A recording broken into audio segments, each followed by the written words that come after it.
नमस्कार। आज मैं आपको पैनक्रियाटिक डिसऑर्डर्स के बारे में बताना चाहूँगा। सबसे पहले पैनक्रियाज के बारे में बात करते हैं। पैनक्रियाज वह ग्लैंड है जो हमारे कार्बोहाइड्रेट्स, फैट्स और प्रोटीन डाइजेशन में एक अहम रोल प्ले करती है। उसके अलावा पैनक्रियाज ग्लैंड हमारे ब्लड शुगर के रेगुलेशन के लिए भी बहुत ज़रूरी है। सबसे पहले हम डिस्कस करेंगे एक्यूट पैनक्रियाटाइटिस के बारे में। एक्यूट पैनक्रियाटाइटिस यानी कि एक्यूट इन्फ्लामेशन, एक्यूट सोजिश है पैनक्रियाज की, जो कई कारणों से हो सकती है, जिनमें सबसे प्रमुख कारणों में से एक कारण है गॉल स्टोन्स यानी पित्ते की पथरी, जो आकर के पैनक्रियाज की नली से गुजरती हुई उसमें सोजिश कर सकती है। अन्य कारणों में एक्यूट अल्कोहल इनटेक, जिसमें कि अल्कोहल की मात्रा अगर बहुत ज़्यादा ले ली जाए तो एक्यूट पैनक्रियाटाइटिस हो सकता है। उसके अलावा हाइपर ट्राइग्लिसराइडीमिया यानी कि जो फैट की मात्रा आपके ब्लड में अगर ज़्यादा है, उससे भी एक्यूट पैनक्रियाटाइटिस हो सकता है। अदर कॉजेज़ में से इम्पॉर्टेंट कॉज हैं कोई क्रॉनिक मेडिकेशन या इन्फेक्शियस डिजीज़ भी इनके प्रमुख कारणों में से एक है। इसके सिम्टम्स बहुत ही अलार्मिंग सिम्टम्स हैं, जिस तरह की सबसे इम्पॉर्टेंट सिम्टम है बहुत तेज़ पेट के ऊपरी हिस्से में पेन होना, जो कि बैक की साइड रेडिएट होता है। उसके अलावा यह इतना गंभीर इन्फ्लामेशन सिंड्रोम होता है इस कंडीशन में कि पेशेंट के कई ऑर्गन भी डैमेज हो सकते हैं। हालांकि 15 से 20% केसेस में ही सीवियर पैनक्रियाटाइटिस होता है, जिनमें सबसे प्रमुख ऑर्गन जो डैमेज होता है वह किडनी है, यानी किडनी यूरिन बनाना कम कर देती है। जब किडनी यूरिन बनाना कम कर देती है तो अदर ऑर्गन्स और ज़्यादा जल्दी खराब होने शुरू हो जाते हैं, जैसे कि हार्ट, लंग और लीवर। इस बीमारी के लिए सबसे इम्पॉर्टेंट है कि हम तुरंत अगर ये बीमारी से ग्रसित हैं तो अस्पताल जाएं, क्योंकि जितनी जल्दी हम फ्लूइड्स यानी कि हाइड्रेट करेंगे पेशेंट को, उतना ही चांसेस होता है कि मरीज़ के कॉम्प्लिकेशंस होने का चांस कम हो जाए। पेशेंट्स को इमीडिएटली काफ़ी हाई स्पीड पे या हाई फ्लो पे फ्लूइड्स लगाने पड़ते हैं। साथ ही साथ कुछ समय के लिए डाइट नहीं दे पाते हैं, क्योंकि पेशेंट को साथ के साथ वॉमिटिंग्स हो रही होती हैं, पेशेंट का ओरल इंटेक खराब होता है। तो इनिशियली फ्लूइड्स लगा करके बाद में हम कोशिश करते हैं कि नाक की नली से या फिर एनजे फीड से हम पेशेंट की डाइट शुरू कर सकें। पेशेंट आमतौर पर पहले एक हफ्ते में एक सिंड्रोम होता है जिसे बोलते हैं सिस्टेमिक इन्फ्लामेटरी रिस्पॉन्स सिंड्रोम, यानी कि इन्फ्लामेशन की वजह से ऑर्गन्स का डैमेज होना। जब हम एक हफ्ते से 2 हफ्ता पेशेंट बिना ऑर्गन डैमेज के निकाल लेता है, उसके बाद कई पेशेंट्स रिकवर कर जाते हैं पूरी तरह से, बट तीसरे वीक ऑनवर्ड्स कई बार पेशेंट्स इन्फेक्शियस पैनक्रियाटाइटिस सिंड्रोम के साथ भी प्रेजेंट करते हैं, जिसमें पैनक्रियास जो गल चुका होता है उसका इन्फेक्शन हो जाता है। तो ये अपने आप में एक बड़ी गंभीर समस्या है, जिसके लिए पेशेंट्स को महीनों लग जाते हैं ठीक होने के लिए।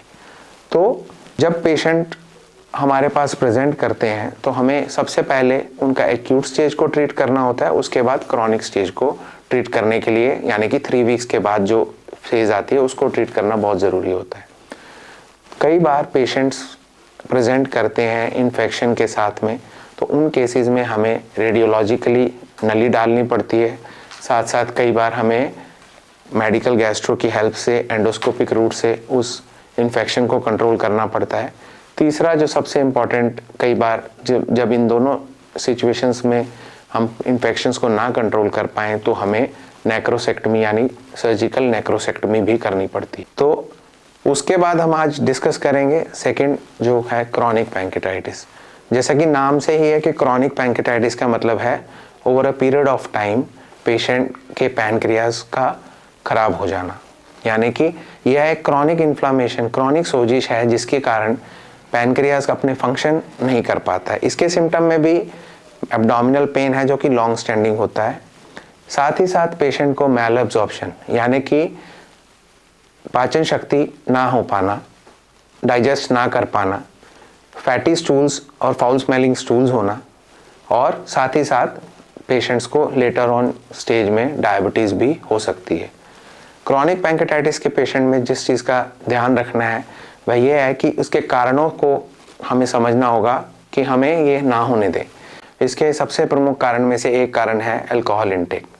डेली अल्कोहल इंटेक या वीकली थ्राइस से ज़्यादा अल्कोहल पीने वालों में over a period of long interval of time ये ज़्यादा डेवलप होता है।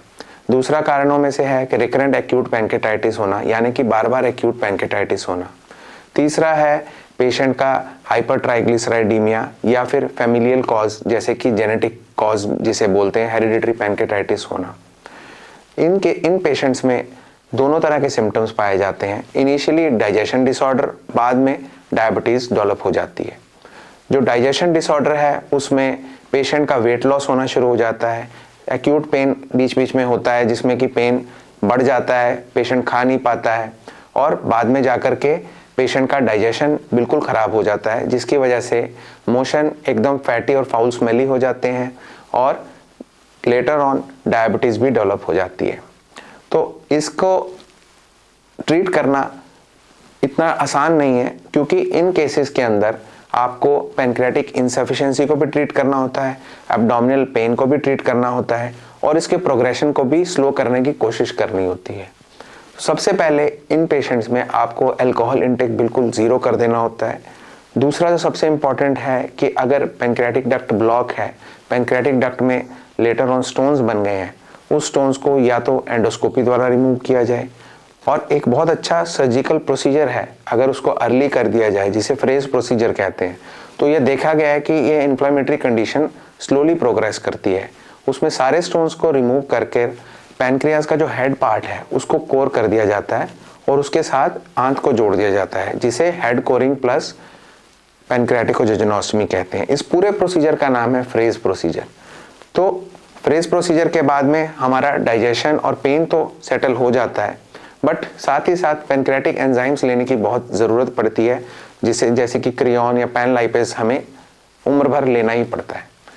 लेटर ऑन जब क्रॉनिक पैंक्रेटाइटिस इतनी एडवांस स्टेज में आ जाए तो उसमें एंडोक्राइन इनसफिशिएंसी डेवलप हो जाती है, जिससे कि डायबिटीज़ हो जाती है, जिसके लिए इंसुलिन आमतौर पर लेना ही पड़ता है। तो क्रॉनिक पैंक्रेटाइटिस एक ऐसी बीमारी है जिससे बचा जा सकता है। कहने का मतलब यह है कि जो चीज़ अल्कोहल से हो रही है, अगर हम अल्कोहल को बिल्कुल बंद कर दें तो यह बीमारी अर्ली स्टेज पे रुक भी सकती है, बट एक स्टेज पर जाकर अगर ये क्रॉनिक इन्फ्लामेशन में तब्दील हो जाती है तो हम पैनक्रियाज को नहीं बचा सकते हैं, उसमें पैनक्रियाज डैमेज होगा ही होगा। तीसरा डिसऑर्डर जो आज हम डिस्कस करेंगे वो है पैनक्रियाटिक कैंसर। पैनक्रियाटिक कैंसर यानी कि पैनक्रियाज का कैंसर, यह एक बहुत ड्रेडफुल डिजीज़ है जिसका लॉन्ग टर्म सर्वाइवल उतना अच्छा नहीं है।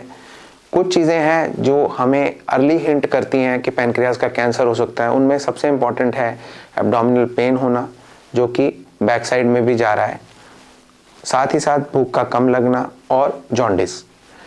क्योंकि पैनक्रियाज का जो हेड ऑर्गन है वह बाइल डक्ट के पास होता है, तो बाइल डक्ट जो कि हमारा जूस लिवर से ला रही है वह ऑब्स्ट्रक्ट हो जाता है, जिसे ऑब्स्ट्रक्टिव जॉन्डिस कहा जाता है। तो कुछ केसेस में जैसे कि पेरीएम्पुलरी ट्यूमर बोलते हैं या पैनक्रियाटिक हेड कैंसर है, वह अगर हम अपने सिम्टम्स को थोड़ा गौर से देखें और हम उसे इग्नोर ना करें तो हम कुछ केसेस में इसको अर्ली डिटेक्ट भी कर सकते हैं। स्टेज 1, स्टेज 2, स्टेज 3, इन स्टेजेस में हम कैंसर को निकाल के सर्जरी करके उसका उपचार करते हैं। बाद में हमें कीमोथेरेपी की भी ज़रूरत पड़ती है। तो अगर पैनक्रियाज के जैसे 4 भाग हैं, पैनक्रियाज का हेड, नेक, बॉडी और टेल। अगर हेड और नेक का ट्यूमर है तो हम जिस सर्जरी को करते हैं उस सर्जरी का नाम है विपल सर्जरी, जिसमें हम पैनक्रियाटिक हेड को निकालते हैं, साथ ही हम डिस्टल बाइल डक्ट को निकालते हैं और स्टमक का डिस्टल पार्ट निकाल देते हैं। तो चूंकि हमने 3 ऑर्गन्स को निकाला है तो 3 ऑर्गन्स को जोड़ना होगा, तो हम इसमें 3 एनास्टोमोसिस करते हैं, जिसमें पैनक्रियाज को जेजुनम के साथ जोड़ा जाता है, बाइल डक्ट को जेजुनम के साथ जोड़ा जाता है और स्टमक को जेजुनम के साथ जोड़ा जाता है। उसके बाद स्टेज पे डिपेंड करता है, स्टेज 2 और 3 ऑनवर्ड्स हमें कीमोथेरेपी की ज़रूरत पड़ती है।